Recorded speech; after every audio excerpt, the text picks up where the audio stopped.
The crumpled receipt in my hand felt like it was burning my skin. It wasn't the charge for the fancy steakhouse or even the one for the hotel downtown. It was the second hotel receipt from a place called the Sandpiper Inn, dated the same night, paid for in cash, but with a $10 minibar charge put on his card. A stupid, careless $10. The night he told me he was working late, helping his buddy Mike move. My whole body was vibrating, a weird hum between my ears as I stood in our silent, sunlit kitchen. Our dog Baxter whined at my feet, sensing the earthquake I was trying to hold inside. I heard his key in the front door. "Honey, I'm home." Daniel's voice was light, the same cheerful call he'd used for 12 years. I didn't answer. I just turned and watched him walk in, his smile easy, his work shirt sleeves rolled up.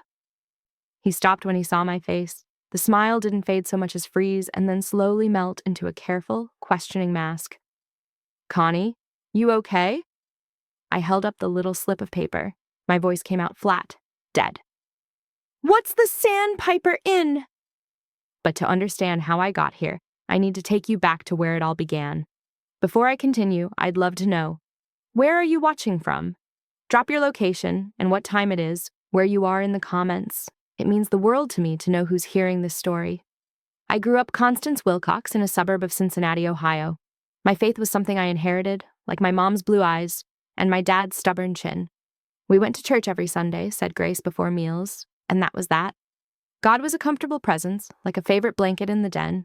There, useful, but not something you thought about too hard. I met Daniel Carter when I was 22, fresh out of college and working my first real job at a marketing firm. He was 25, handsome in a reliable way, with a laugh that made you feel included. He went to church with his parents when he visited them, he said all the right things, and he made me feel safe. 2 years later, we got married in a beautiful spring ceremony. It felt like the natural next step in a well-ordered life. Our life was fine, good even. We bought a house in a nice neighborhood. We had friends, mostly from Daniel's work or my book club. We tried for kids for a while, but it never happened. After a few years, we stopped talking about it, the silence around the subject growing heavier and wider, like a crack in our foundation we just learned to step over. Daniel threw himself into his career in pharmaceutical sales. He started traveling more. I buried myself in work and volunteering at the local library. Our faith was a Sunday morning ritual, a quick prayer over a scary doctor's report, a "God bless you" at the end of a phone call with his mom. It was surface level. It never had to be anything more because our life was smooth. We weren't desperate for anything. The first real tremor came about 4 years ago. My dad had a heart attack. It was sudden and severe. In the sterile, beeping chaos of the ICU waiting room, for the first time, my comfortable God felt far away. The prayers I'd mumbled all my life suddenly felt like empty words hitting a ceiling. I remember sitting there, clutching a cold styrofoam cup of coffee and whispering, "Please, please don't let him die." But it wasn't a conversation. It was a demand thrown into a void. Dad lived, but his recovery was long and hard. And something in me felt hard too. If God was real, he felt distant, like a CEO who delegated our file to a middle manager. It was during that time I started getting closer to a woman from the library, Chloe. She was about 10 years older than me, and she had a piece about her that wasn't naive or cheesy. It was solid.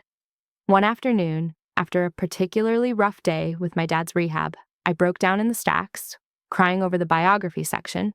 Chloe found me, put a hand on my shoulder, and didn't offer platitudes.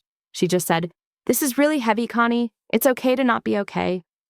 Later, she mentioned very quietly that she prayed for me. I shrugged and said, "Thanks. I guess it can't hurt." But I started noticing things. How she never gossiped. How she'd listen, really listen, to the lonely older patrons. One day, she gave me a small, worn card. On it was written a single Bible verse. "The Lord is close to the brokenhearted and saves those who are crushed in spirit." Psalm 34:18. I shoved it in my wallet, annoyed and touched at the same time. Meanwhile, Daniel was changing.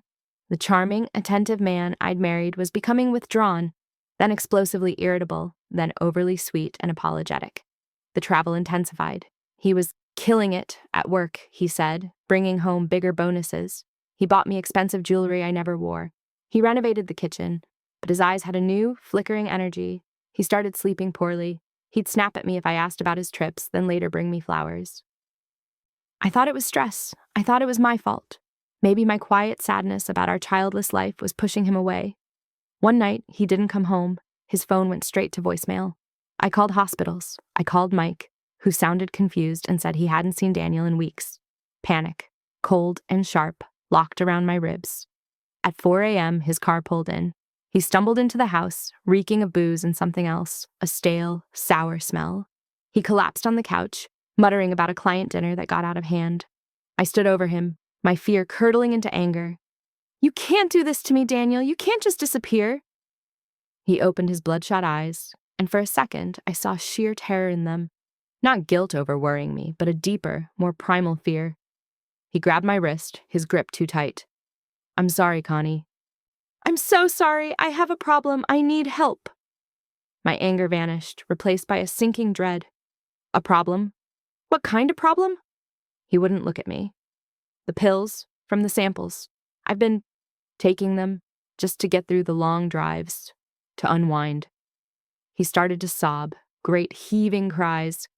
"I'm so sorry. I'll stop. I promise. I promise on everything. I'll stop." In that moment, the man I loved looked like a lost little boy. The betrayal I felt was washed away by a tidal wave of pity and fear. This was the crisis. This was what we would fix. We would get through this. He promised. He promised on everything, and I believed him. The week after Daniel's confession felt like walking through a house made of glass. Every step had to be careful, quiet, full of fear that the whole fragile structure would shatter. He stayed home from work, calling in sick. His hands shook, he sweated through his shirts. He'd pace the living room for hours, then crash on the couch in a deep, troubled sleep. I'd watch him, my heart a tangled knot of pity and fear and a low, simmering anger I was afraid to touch. This was the man I'd built my life with, this stranger twitching on my sofa. He tried to explain it to me, his words halting and ashamed. It had started years ago, just as he said. A pill here and there to manage the back pain from long drives, to take the edge off a stressful sales pitch. Then it was to celebrate a big deal. Then it was to sleep in a strange hotel room. Then it was just to feel normal. "It's like the volume knob on the world," he whispered one night, his face pale in the lamplight. "You can finally turn it down to a level you can stand." I didn't know how to help. I became a warden and a nurse. I flushed the few pills I found in his shaving kit. I monitored his phone calls. I cooked bland food he couldn't keep down. My prayers, when I managed to utter them, were short, desperate bursts. "Just get him through this hour. Please don't let him die." They felt no different from the panicked thoughts already racing in my head. Where was the peace Chloe talked about? All I felt was a heavy, exhausting dread. After 10 days, Daniel looked hollowed out, but clearer in the eyes. The constant tremor in his hands had dulled to an occasional twitch. He held my hand across the kitchen table. "I think the worst is over," he said. "I can't thank you enough, Connie. I love you so much." "I'm going to make this up to you." "What now?" I asked. The future felt like a blank, frightening page. "I'll go back to work. I'll talk to my boss, get taken off the road for a while. I'll find a therapist, a support group." He listed it all like a plan of attack, the old Daniel, the project manager, re-emerging. "We'll get through this, our fresh start." He went back to work the following Monday. The house was eerily silent without his restless presence. I tried to clean, to focus, but my mind was a storm of what-ifs. That's when I called Chloe. I didn't know who else to call. I couldn't tell my parents. The shame for Daniel would crush them. I couldn't tell our friends. It was his secret to tell, and I felt stained by it too. We met at a quiet park near the library. I told her everything, the words tumbling out in a messy, tearful rush. She didn't look shocked. She just listened, her hands wrapped around a thermos of tea. When I finished, she was quiet for a moment. "That is a heavy, heavy load, Connie. I am so sorry you're carrying that." "I don't know what to do," I admitted, feeling like a child. "You can't carry it alone," she said simply. "And you can't carry him. Only God can do that." It sounded like a spiritual cliche, but the way she said it lacked any preachy tone. It sounded like a fact, plain and solid as a rock. "I don't even know how to talk to God about this," I confessed, wiping my nose with a tissue. "It feels like shouting into a closet." She nodded. "Maybe don't talk for a while. Just sit, be still. The verse I gave you, it says he's close to the brokenhearted. You don't have to find him. He's already there. In the broken place." She paused. "Can I pray for you? Right now?" I stiffened. Public prayer, even just between two people on a park bench, felt intensely private and awkward. But I was so tired. I nodded. She reached over and took my hand, and her prayer was nothing like the formal, flowing words I heard in church. It was simple. God, Connie is so tired. She's scared. The burden is too heavy. Please show her you are here. Give her rest. Give her wisdom. Protect Daniel. Meet him in his struggle too. We ask for your mercy because we really need it. Amen. When she said amen, I didn't feel a lightning bolt, but the tight band of panic around my chest had loosened. Just a fraction. It was the first real breath I'd taken in weeks. Daniel stuck to his plan for a month. He came home on time. He attended a weekly group for addiction recovery at a local church.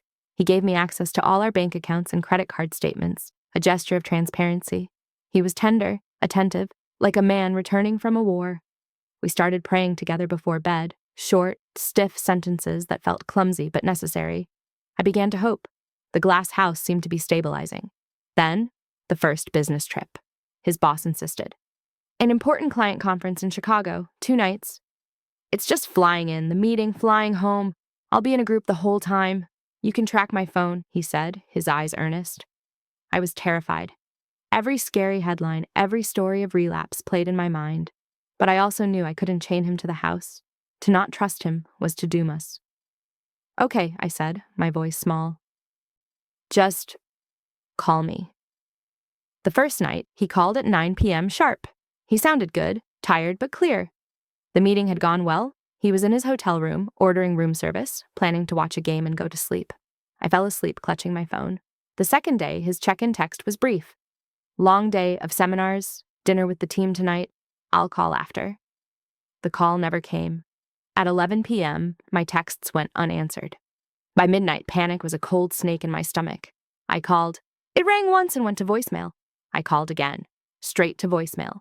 The old familiar dread was back, but now it was laced with a new, sharper edge of betrayal. He'd promised. I paced the house, Baxter trailing me anxiously. I thought about calling Mike, but shame stopped me. I thought about calling Chloe, but it was too late. I was alone with the silence and the screaming in my head. Just after 1 a.m., my phone buzzed with a text. It was from Daniel. Phone died. Passed out early, exhausted, heading to airport at 6 a.m., home for lunch. Love you. I read it a dozen times. It was plausible. It was what I desperately wanted to believe. But the words felt flat, lifeless, like a note left by a stranger. The quiet, desperate faith I'd been trying to build crumbled into dust. This was the reality. The promises, the prayers, the progress. It was all just a performance. The man I loved was still in the glass house with me, but he was swinging a sledgehammer, and I was the only one who could hear the cracks spreading. I didn't sleep. I sat at the kitchen table in the dark, waiting for dawn, waiting for him to come home and look me in the eye. The part of me that had believed his promise, that had dared to hope for our fresh start, felt like it had been cut out and left to bleed. I was empty. And in that emptiness, a hard, small seed of resolve began to form. I couldn't live on his promises anymore. I needed to know the truth, even if it destroyed me. When his key turned in the lock the next afternoon, I was still at the table. He walked in, looking rumpled and genuinely tired, a weak smile on his face. Hey, sorry about last night, my phone just... I didn't return the smile. My voice was quiet, terrifyingly even to my own ears. We need to talk about the credit card bill. The talk about the credit card bill was a disaster. Daniel's tired smile vanished, replaced by a defensive, tight-lipped anger that shocked me. You're checking up on me now? After everything I've been doing to get right? He threw his bag down.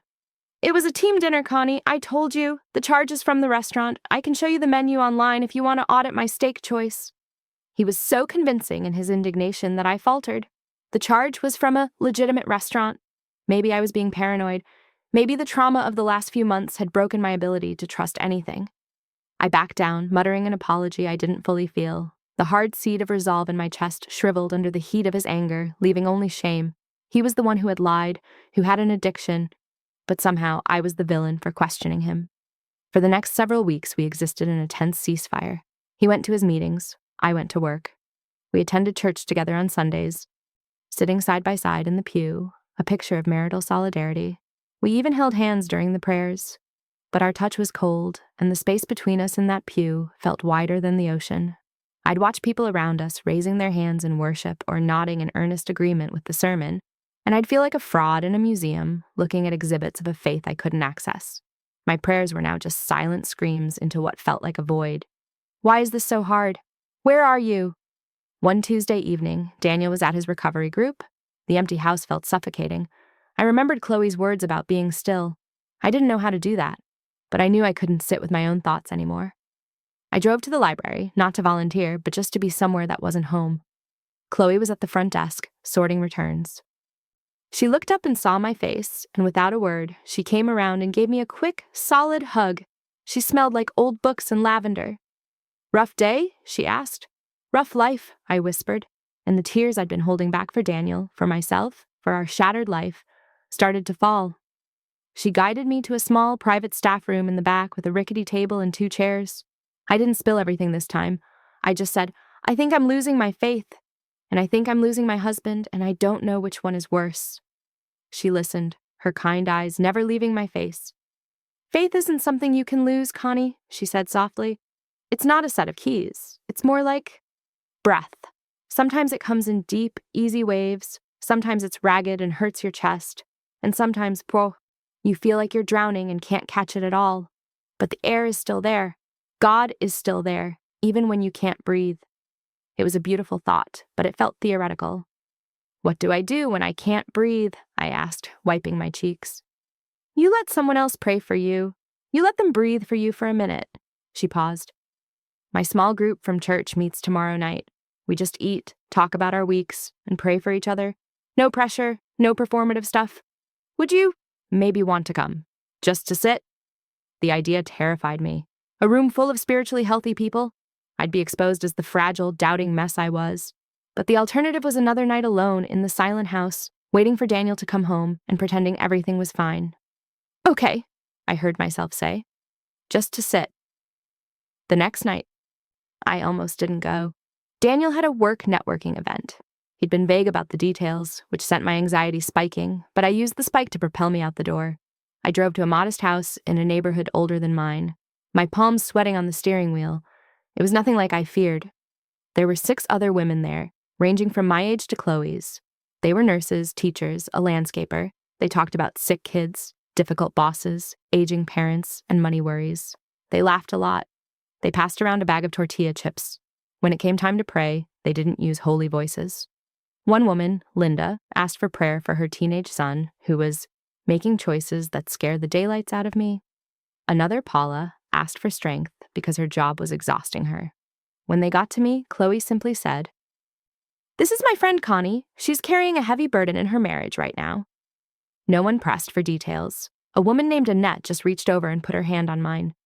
"Lord, we lift Connie to you. You see the weight. You know the details she can't even say out loud. We ask for your peace to guard her heart. Give her wisdom. Surround her with your comfort. Amen." Their prayers were simple, direct, and for the first time, I didn't feel like a project. I felt seen. Not my problem, but me.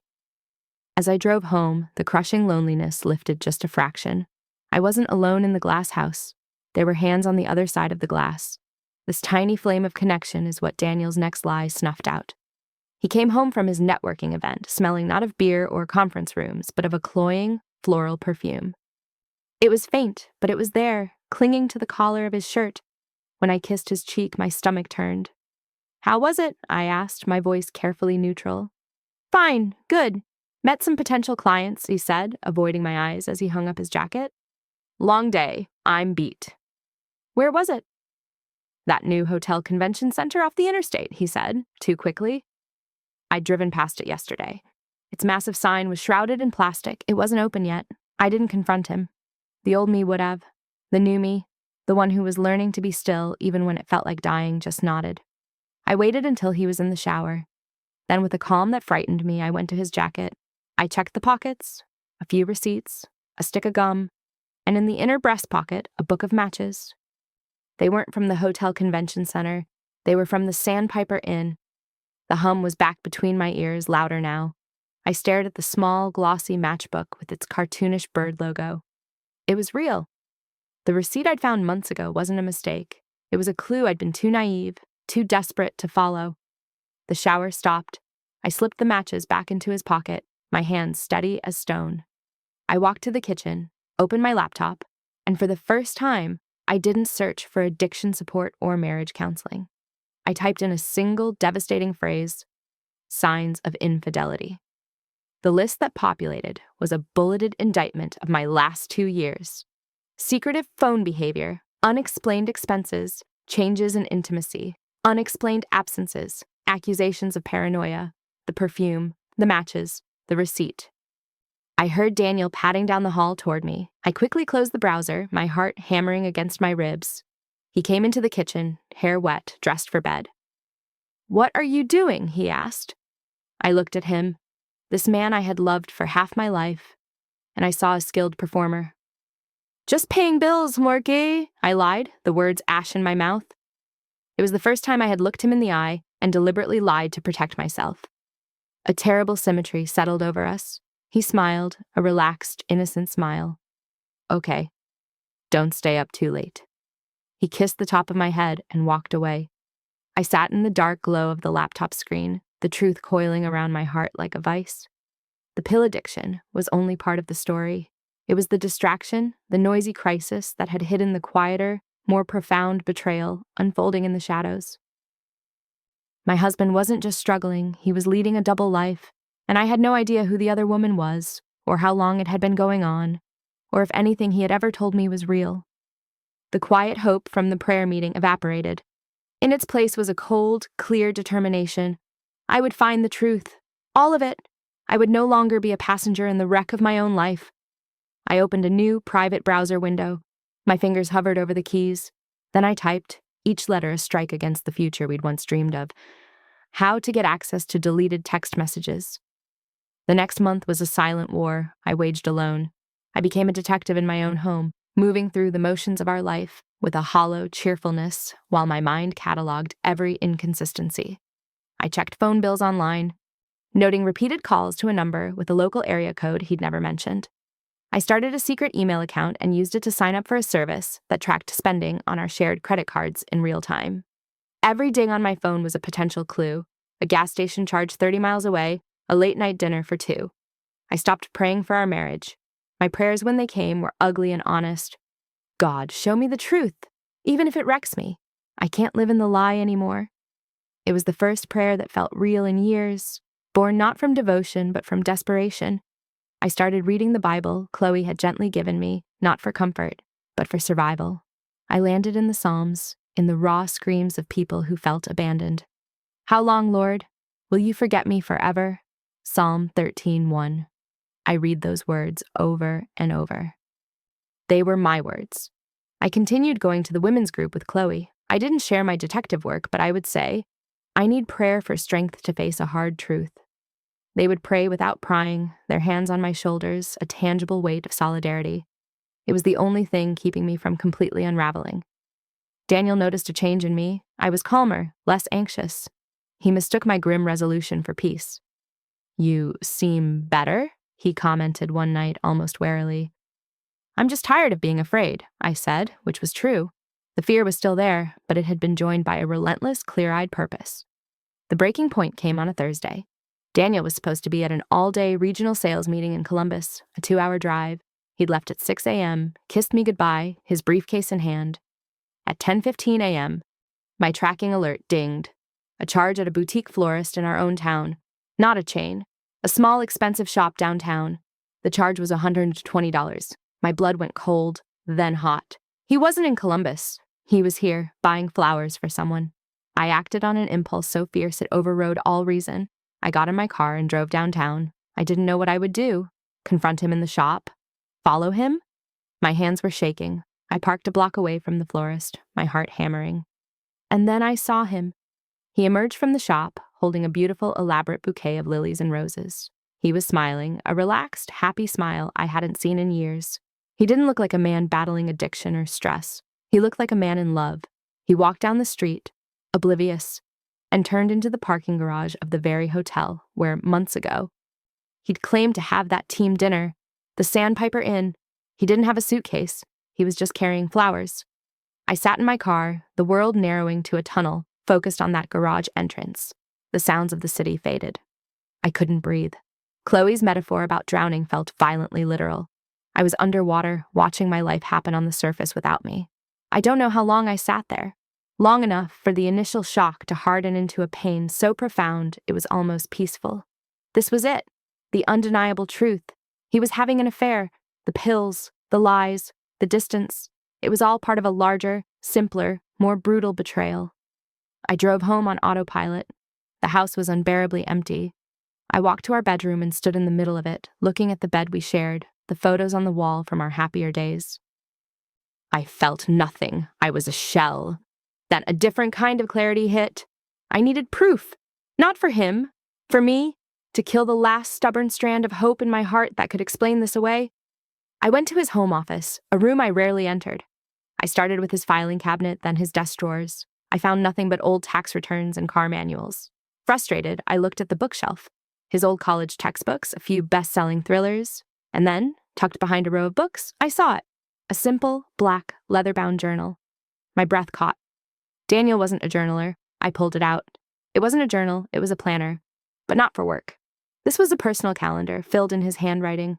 And there they were, the lies, mapped out in ink. Initials, LW. Lunches, dates, times, hotel codes I now recognized. The frequency took my breath away. This hadn't been a recent stumble. It had been going on for over a year. The week my father was in the hospital, there was a notation. LW. 7 p.m. Comfort. He'd been with her while I was holding my mother's hand in the ICU. The pages blurred. I sank to the floor, the book falling from my hands. The evidence was no longer digital receipts or suspicious charges. It was here, in his own hand, a record of his double life. The detailed accounting of my betrayal. A verse I'd read just the night before slammed into my mind with terrible force. There is nothing concealed that will not be disclosed or hidden that will not be made known. Luke 12:2. I had begged God for the truth, and he had handed it to me in a torrent, naked and cruel. This was the answer to my prayer. This was the divine revelation. It felt less like grace and more like a surgical strike. I heard the garage door open. He was home, early. I didn't move. I sat on the floor of his office, the planner beside me, listening to him come inside, call my name, his voice echoing in the hollow house. His footsteps came down the hall. He appeared in the doorway, still in his suit from his meeting. He saw me on the floor. He saw the black planner. Every ounce of color drained from his face. The performance was over. The curtain had been ripped down. Connie, he whispered, the word a plea and a confession all at once. I looked up at the man I had loved, the man I had built a life with, the stranger standing in my doorway. I didn't cry. I didn't scream. My voice was eerily calm, the calm of absolute devastation. Who? I asked. Is LW? The silence after I asked that question was the loudest sound I've ever heard. It was filled with the crumbling of 12 years. Daniel didn't try to deny it. He didn't try to explain. He just stood there in the doorway, his shoulders slumping as if the strings holding him up had been cut. His face, pale and stunned, was all the confirmation I needed. Get out, I said, the words barely audible. Connie, please, get out of this house, right now. I found my voice, and it was steel. I stood up, my legs weak but holding. Take your things and go. I don't care where. Just go. He took a step into the room, his hand outstretched. Let me explain. Explain? A broken laugh escaped me. You wrote it down, Daniel. You scheduled it while I was at the hospital with my dad, while I was praying for you. Cleaning up your messes. Was she there before the pills or after? Were the pills to deal with the guilt of cheating, or was the cheating just another high? He flinched as if I'd struck him. It wasn't like that. Then tell me what it was like, I screamed, the calm shattering. In one sentence, Daniel. Make me understand how you could do this. He opened his mouth, but no sound came out. There was no sentence. There was no explanation that could bridge the canyon his choices had carved between us. The truth was simple. He had wanted to, and so he did. Everything else was decoration. That's what I thought, I said, my energy vanishing. I felt dangerously faint. Just go, before I say something we can't come back from. He must have seen something in my eyes. Not anger anymore, but a final, icy dismissal. because he turned and left the room. I heard him moving in the bedroom, the sound of a duffel bag zipping. I stood frozen in his office, listening to the sounds of my husband leaving. The garage door opened, his car started, and then the sound faded away. Then, I was alone. I didn't cry. I walked methodically through the house, locking the doors, checking the windows. I fed Baxter. I made a cup of tea and didn't drink it. I sat on the couch in the dark. The shock was a thick, insulating blanket. I felt nothing. It wasn't until my phone buzzed with a text from him 3 hours later that the feeling returned. "I'm at a hotel. I'm so sorry. I'll give you space. Please don't hate me forever." The word hotel did it. The image of him in another anonymous room, maybe even that room, shattered the numbness. A sob ripped from my chest, so violent it bent me double. I cried for the lost years, for the future I'd pictured that was now ash, for the profound loneliness of being betrayed. I cried until I was empty. My phone buzzed again. It was Chloe. "Hey, just thinking of you. Everything okay?" How did she know? In my raw state, it felt like a supernatural nudge. I didn't have the strength for words. I typed back. "He left. I found everything. It's over." Her response was immediate. "I'm coming over. Don't argue. Be there in 20. She arrived with a bag from the grocery store. She didn't hug me or try to make me talk. She just walked in, put a pint of ice cream and 2 spoons on the coffee table and went into the kitchen. I heard her putting away groceries. Eggs, bread, soup. Practical, tangible things. She came back, sat beside me, handed me a spoon, and opened the ice cream. We ate in silence for a few minutes. "He had a planner," I finally said, my voice hoarse. "He wrote it all down, like appointments." Chloe winced. "Oh, honey." "I asked God for the truth," I said, the bitterness overflowing. "And he gave it to me. Thanks a lot. What am I supposed to do with this? What's the Christian thing to do here? Forgive him and take him back? Let him keep destroying me?" "No," Chloe said firmly, putting her spoon down. "The Christian thing is to be a person, a hurt, angry, devastated person. Jesus didn't walk around telling people to just get over it. He wept with them. He got angry at injustice. Your feelings aren't a sin, Connie. They're a map. Follow them. They're leading me to a very dark place." "Then we'll sit in the dark for a while," she said. "You don't have to have answers. You just have to breathe." That night, for the first time, I slept alone in my marriage bed. I dreamed of sinking in dark water, but this time I wasn't fighting it. I was just sinking. The next morning, the reality was a boulder on my chest. I called my parents. I told them Daniel had moved out, that he'd been unfaithful. My mother cried. My father, a man of few words, said, "Do you want me to come down there?" I said no, but the offer was a life raft. I called my boss and took a week of personal leave. I also called a lawyer. A hard-nosed, practical woman named Brenda, who specialized in family law, sitting in her office, stating the facts coldly. "My husband is an addict and an adulterer. I want to protect myself financially." Was one of the hardest things I'd ever done. It made it all real in a new, legal way. She advised me to change the locks and open a separate bank account. Each action felt like driving another nail into the coffin of my marriage. Daniel called constantly. I sent every call to voicemail. His messages piled up, pleading, justifying, collapsing into self-pity. "You don't know what I've been battling." She didn't mean anything. "I'm sick, Connie. I need help." I listened to them all, letting each one erode the memory of the man I'd loved. A week after he left, a large envelope arrived by certified mail. It was from Daniel. My hands shook as I opened it. Inside was not a letter, but a stack of papers. The top one was a check-in receipt from a residential addiction treatment center 2 states away. Underneath was a handwritten note, short and stark. "Connie, I've checked in here. 30-day program. I am an addict. I have been using to numb the guilt of what I was doing and then doing worse things because I was using. It's no excuse. There is none. I am so sorry for the pain I have caused you. I am broken. I don't expect you to wait for me. I just wanted you to know I'm finally trying to fix the part of this that is me. I won't contact you during this time. Whatever you decide after, I'll understand. Daniel." I stared at the papers. The treatment center looked legitimate. His signature was on the admission forms. A part of me, the wounded, furious part, thought, "Good. He should be in a place that feels like prison." Another part, the part that remembered the young man with the easy laugh, felt a pang of sorrow so deep it was physical. But a new feeling was stronger, a weary, profound indifference. His journey, His recovery was his now. It had nothing to do with me. My journey was here, in this empty house, trying to remember how to be a person who wasn't defined by his lies. I put the papers in a drawer. I didn't know what they meant for the future, but they changed nothing about the present. The present was still a vast, empty landscape of pain, and I had no idea how to cross it.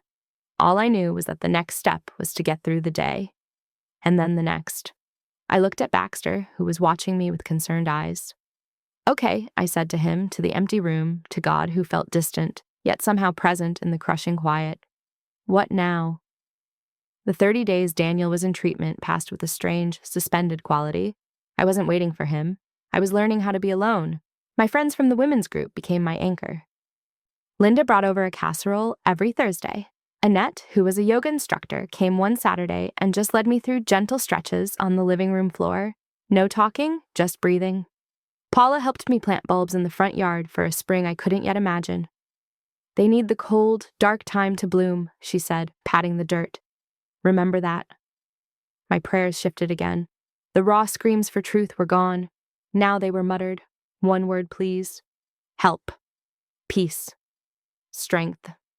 I read the Psalms of Lament until the pages were soft, finding comfort in the sheer familiarity of the pain expressed there.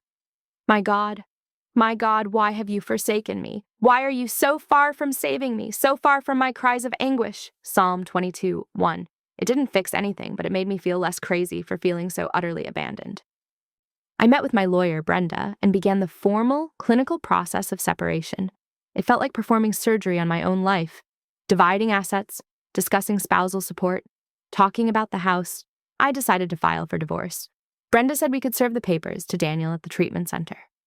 It might be a catalyst for him to face the full consequences, she said, not unkindly. I signed the papers. They felt heavy and final, but also like a necessary boundary, a line drawn in the sand to stop the tide of his chaos from washing over me anymore. The day the papers were served, I felt sick. It wasn't love for him. It was the death of a dream, the official stamp on a failure. Chloe came over that evening. She didn't ask about my feelings. She just said, let's go for a drive. We drove out of the city, into the rolling hills of Kentucky, the late autumn leaves blazing in the sunset. She pulled over at a scenic overlook. We got out and stood in the chill air, looking at the vast, beautiful landscape painted in fiery colors. "God's still making beautiful things," she said quietly. "Even when your world is falling apart. His goodness isn't dependent on your circumstances, Connie. It just is. You can lean on it, even if you can't feel it." For the first time, I didn't argue or feel bitter. I just looked at the horizon, the expansive sky, and felt very, very small. My pain was enormous to me, but it existed within a world that was still breathtakingly ordered and alive. It was a comfort, not because it minimized my hurt, but because it meant my story wasn't the only one being told. The day Daniel was discharged from treatment, I was a knot of anxiety. I changed the locks, as my lawyer advised. I half expected him to show up on the doorstep, contrite and expecting a conversation. He didn't. He texted me. "I'm out. Staying with Mike for now. I received the papers. I understand. I'm not going to fight you on anything. I just want you to be okay." His compliance should have been a relief. Instead, it unnerved me. Where was the defensiveness? The justification? This new, accepting Daniel was somehow harder to reconcile than the lying one.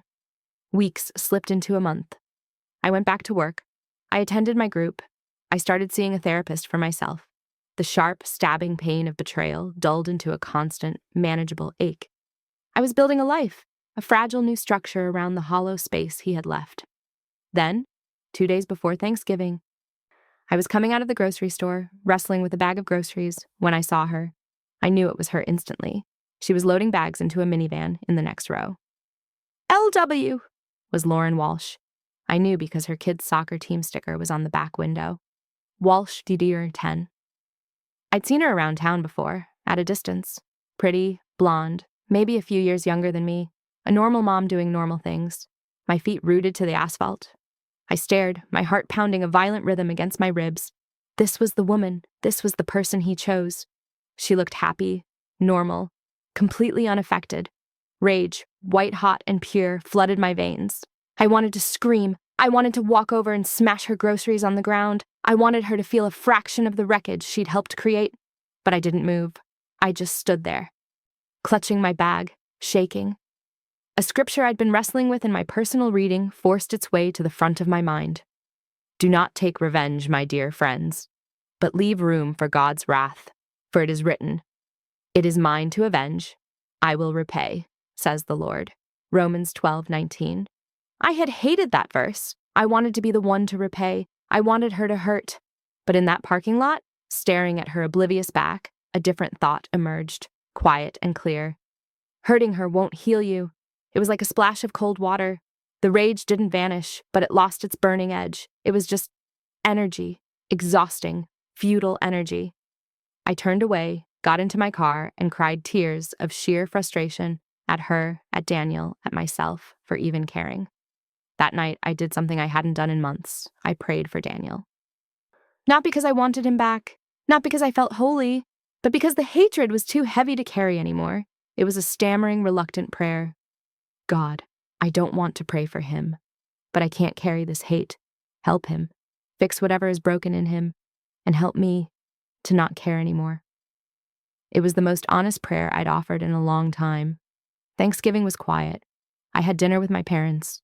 They were careful, gentle, avoiding his name. Driving home, the emptiness of the house felt oppressive.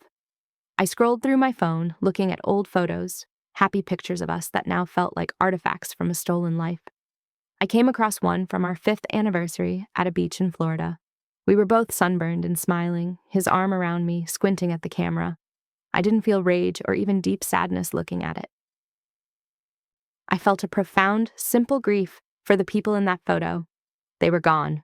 Both of them. The woman who trusted so completely and the man who was worthy of that trust. They didn't exist anymore.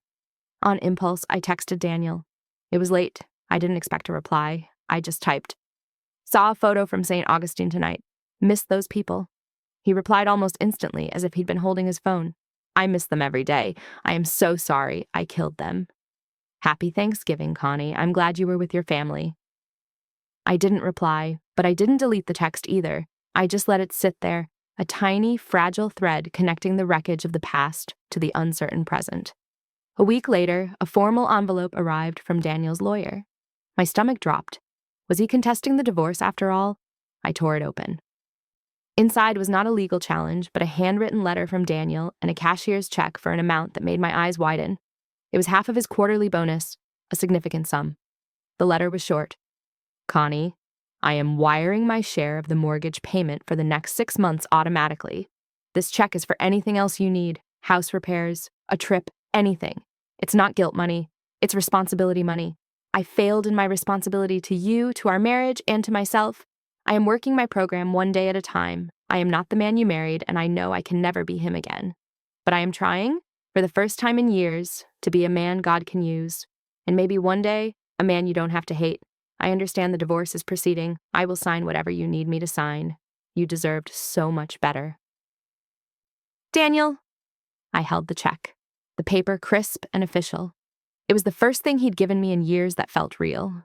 Not a flashy piece of jewelry to distract, but a practical, painful acknowledgement of the damage. It wasn't love, it was accountability. And that somehow felt like the first step toward something else. Not reconciliation, not yet, maybe not ever. But it felt like the ground had finally stopped shaking. I was standing on something stable, even if it was the hard, level ground of a broken reality.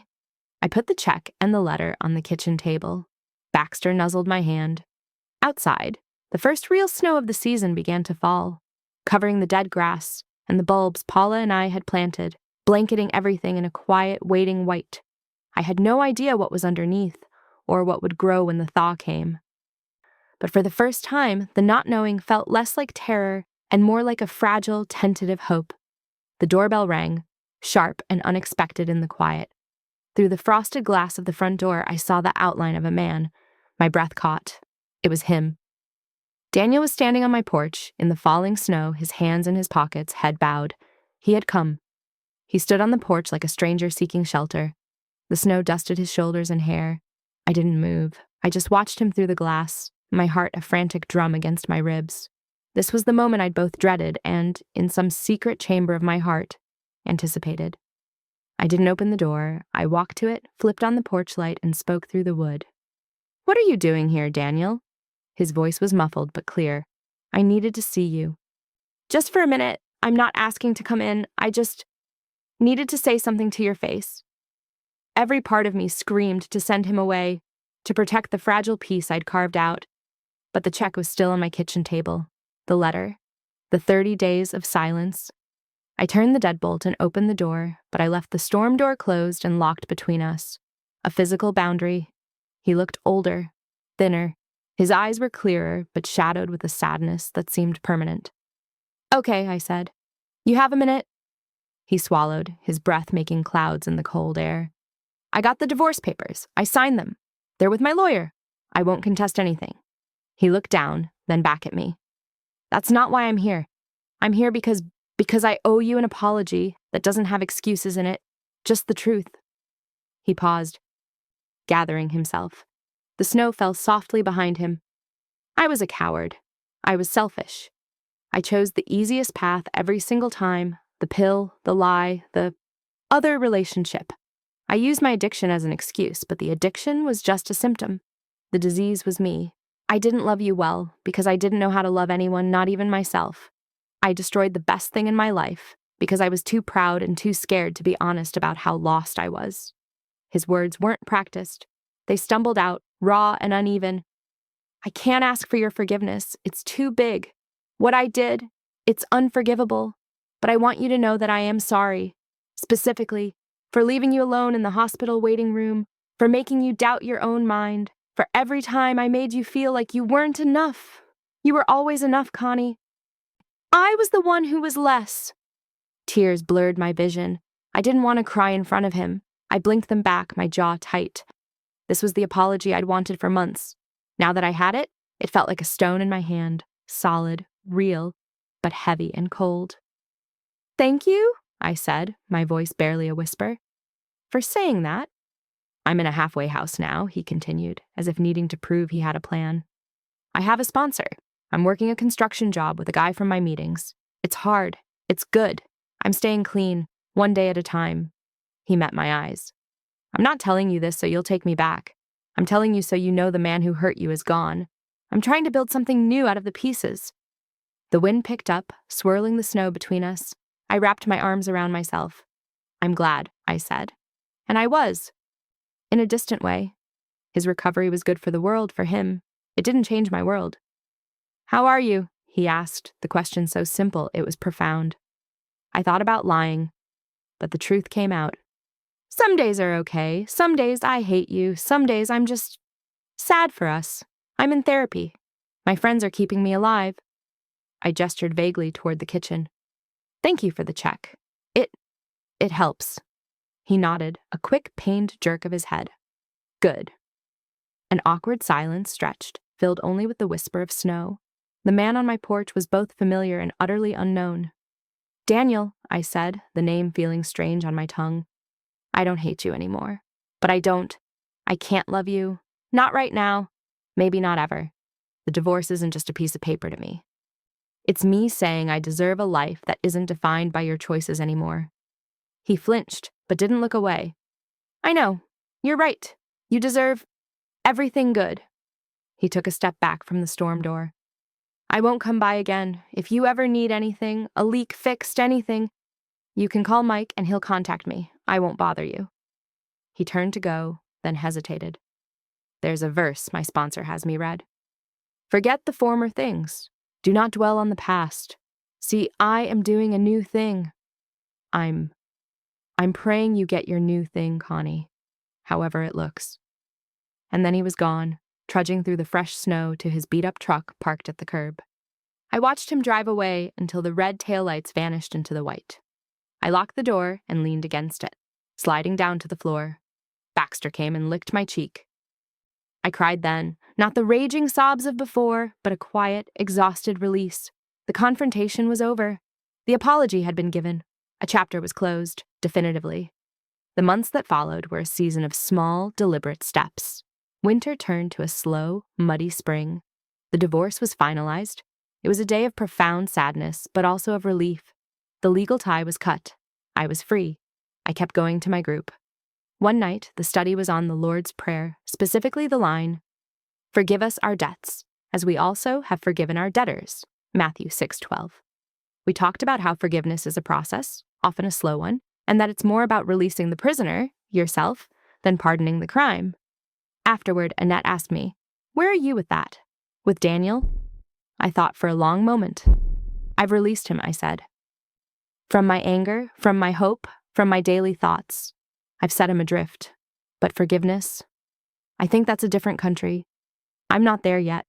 I might never plant a flag there, but I'm not carrying the weight of him anymore. Is that enough?" Chloe smiled. "That sounds like grace. For you." I started taking walks in the evenings. One April evening, with the air soft and carrying the scent of damp earth, I found myself walking past a small, old church at the edge of my neighborhood. It wasn't the big modern one we used to attend. Its doors were open, and the sound of a small, off-key choir practicing drifted out. On impulse, I went in and sat in the very back pew. No one approached me. No one handed me a bulletin. I just sat in the cool, dim space, the simple stained glass casting colored light on the wooden floors. The choir was practicing an old hymn I remembered from childhood. "It is well with my soul." They stumbled over the harmonies, but the words washed over me.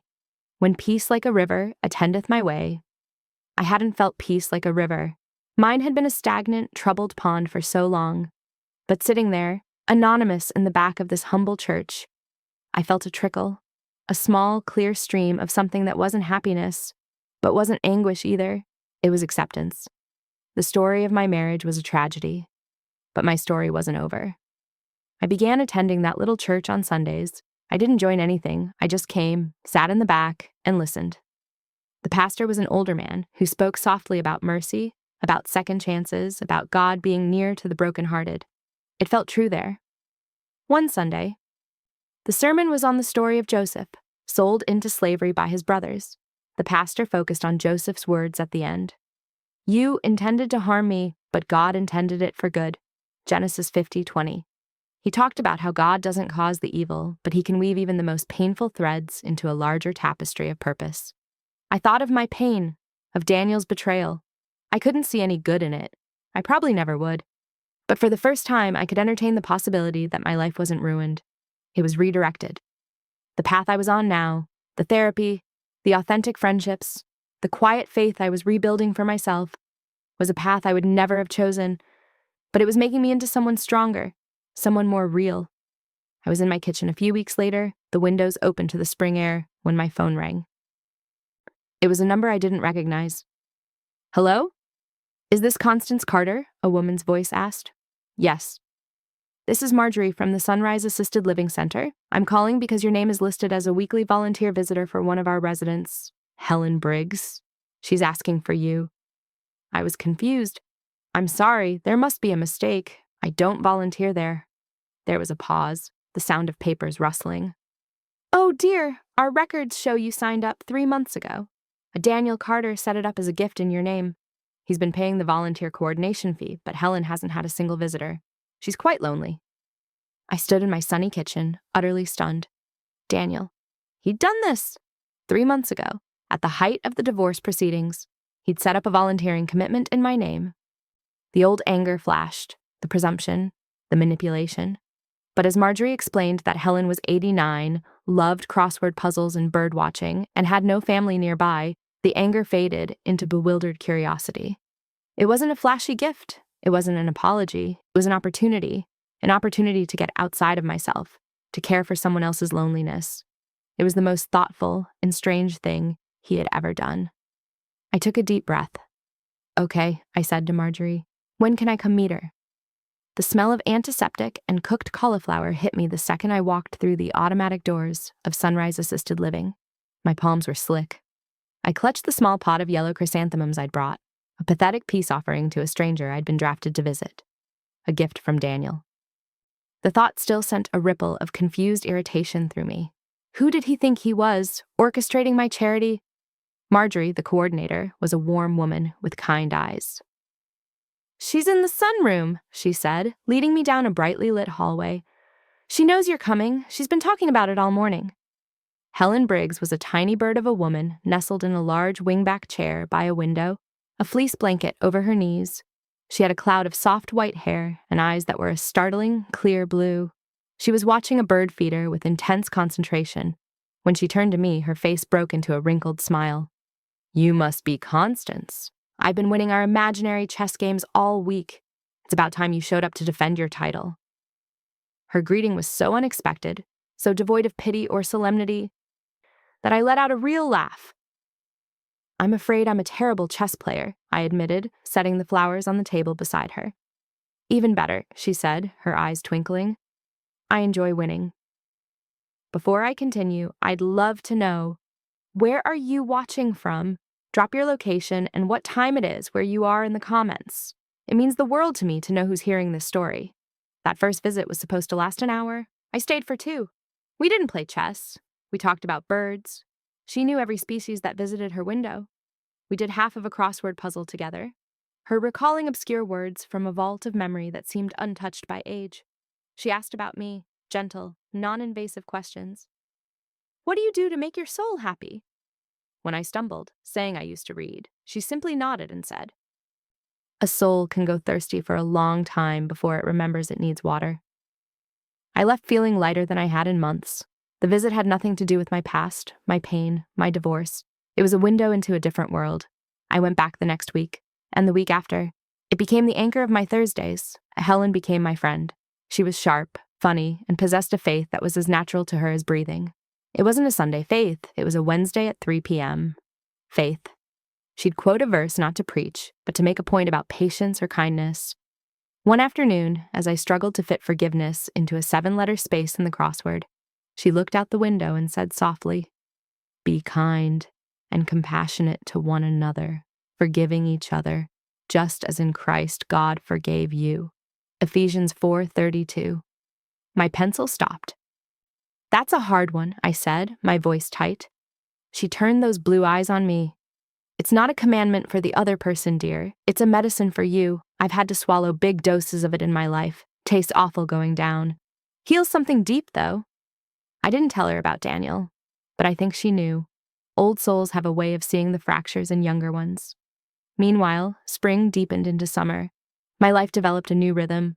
Work, my women's group, church in the back pew, Thursdays with Helen. The grief over my marriage was now a quiet companion, not a sharp attacker. I could think of Daniel without the emotional tornado. I even felt a flicker of, what was it? Not love, respect. He was staying clean, he was working, he was leaving me alone, as promised. The monster in my story was slowly transforming back into a man, a flawed, distant man who had done a terrible thing, but a man nonetheless. The idea of forgiveness began to shift in my mind. It was no longer a grand, single act I had to perform. It was a series of small surrenders, letting go of a bitter thought when it arose, releasing the fantasy of a different outcome, praying for his well-being when I didn't really feel like it. It was daily, unglamorous work. One humid July evening, I was in my backyard, watering the flowers Paula had helped me plant. They were blooming, bold cone flowers and delicate black-eyed Susans, life from bulbs that had weathered the cold dark. My phone buzzed with an email notification. It was from Daniel. My heart did a familiar, nervous jump. We hadn't communicated since the snowy night on my porch. The subject line was, "A question." I almost deleted it, but curiosity and something softer made me open it. "Connie, I hope this isn't an intrusion. I have a question that only you can answer, and I'm asking for my own recovery work. My step 9 is making amends. I've done the ones I can. But the one to you is the most important, and I don't know how to do it without causing you more pain. A direct amends, my sponsor says, should be made, except when to do so would injure them or others. So my question is, would hearing from me one last time, in a letter where I try to specifically name my wrongs, cause you injury? I will respect your answer completely. If you say no, you will never hear from me again unless you initiate it. I just feel stuck, and I need to know how to proceed for my own integrity. Daniel." I read it 3 times. There was no manipulation, no self-pity. It was a straightforward, humble request. He was asking my permission to apologize.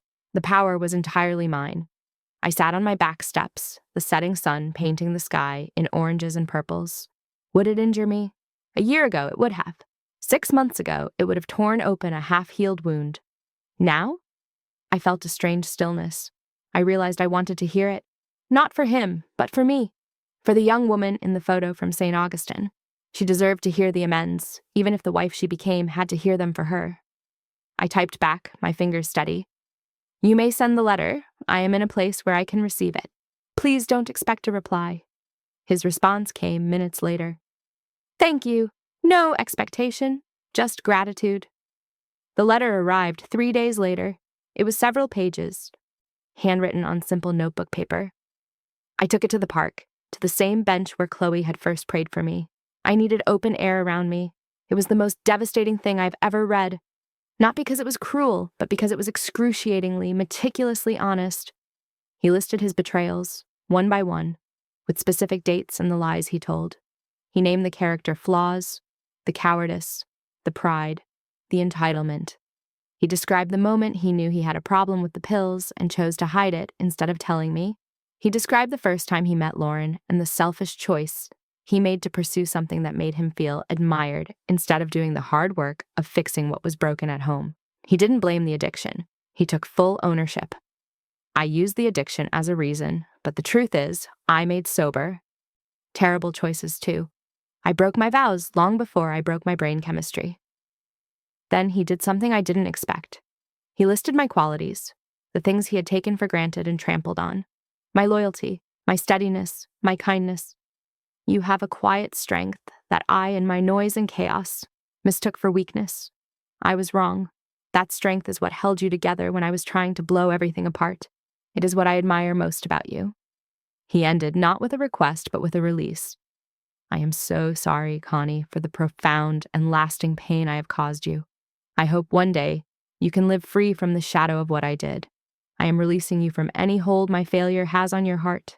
You are free. I am truly sorry. I sat on that bench as the sun climbed higher, the pages in my lap. I cried, but they were clean tears, like washing a wound. He had seen it. He had named it. He had taken the full, awful weight of it and set it down between us, acknowledging its size and shape. It was the amends I never knew I needed. I didn't write back. But that night I got on my knees beside my bed, something I hadn't done since I was a child. God, I whispered. I forgive him. I choose to. It costs me my right to hold this over him anymore. It costs me my identity as the wronged wife. I'm letting it go. Help him. Bless him. And God. Thank you for not leaving either of us in the wreckage. A profound, quiet peace settled over me. It wasn't a feeling of excitement or even happiness. It was the peace of a debt canceled, a burden lifted. The river Chloe talked about was finally flowing, gentle and deep. A few weeks later, I was having iced tea with Helen. She was frailer, sleeping more often during my visits. As I was about to leave, she reached out and took my hand, her skin papery and cool. You seem different, child. Lighter. I forgave someone, I said. It took a long time. She smiled, a slow, serene smile. Good. Now don't forget to forgive yourself too. For staying when you should have left, for leaving when you wanted to stay, for all the ways you think you failed. Give yourself that same medicine. Her words went straight to my heart. She was right. I'd been so focused on forgiving Daniel, I'd kept a ledger of my own shortcomings. The last day of August was a Thursday. I brought Helen peach cobbler from a local farm stand. We ate small bites, and she watched the hummingbirds at the feeder. They're stocking up, she said. Getting ready for the long journey. She fell asleep mid-sentence, her head tipped against the chair. I sat with her for another hour, just watching the light in the room change. When I left, I kissed her forehead. She didn't wake. Marjorie called me the next morning. Helen had passed peacefully in her sleep. My heart ached, a sweet, sorrowful ache. I was so grateful I had been there for her final season. I was grateful Daniel's strange final gift had led me to her. The following Sunday, at my little church, they sang It Is Well. This time I sang along, the words true in my mouth. After the service, the pastor shook my hand at the door. It's good to see you, Constance. Would you ever be interested in helping with our visiting ministry? We have a few folks who are lonely. I smiled. Yes, I said. I think I would. I was walking to my car when I saw him. He was across the street, sitting on a bench near the park, reading a book. Daniel. He looked up, as if sensing my gaze. We looked at each other across the busy street. A lifetime passed between us in that glance. All the love, the pain, the betrayal, The slow, hard road to forgiveness.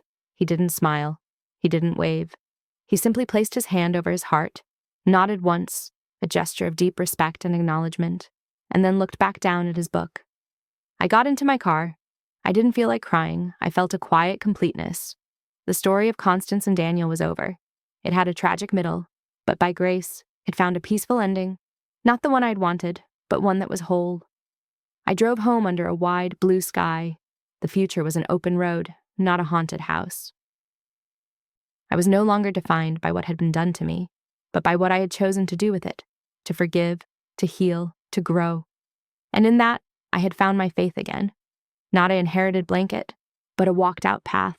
One honest, difficult, grace-filled step at a time.